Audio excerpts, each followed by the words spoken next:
The military made its move in the early hours of the morning, detaining Myanmar's democratically elected leader Aung San Suu Kyi and other senior figures from the ruling party.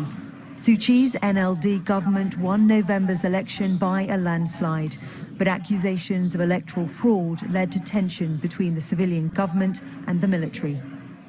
What my sense is that the hardliners have the upper hand in the internal military struggles, but also that they've gone back to their Chinese sponsors and said, look, this is where we're thinking of going with this. And the Chinese government, which is not inclined to support democracy, has said, you have our backing.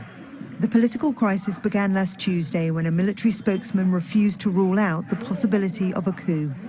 The following day, Myanmar's military chief stoked fears when he said the constitution should be repealed if it was not abided by. As tensions reached their peak on Saturday, the military issued a new statement saying the commander-in-chief's comments had been misinterpreted and pledged to protect the constitution. But just hours later, emboldened by rumours, hundreds of protesters gathered in Yangon at a pro-military rally, where speeches welcomed a coup with the support of the people. There is no legal basis for the military to take over.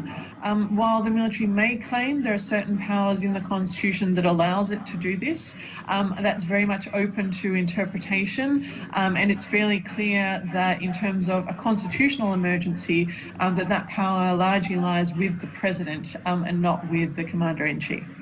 More than a dozen countries, including the US and the UK, have urged Myanmar to adhere to democratic norms. This military coup will likely lead to more sanctions.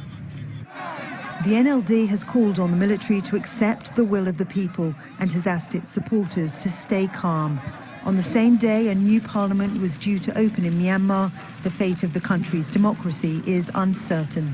Victoria Gatenby, Al Jazeera.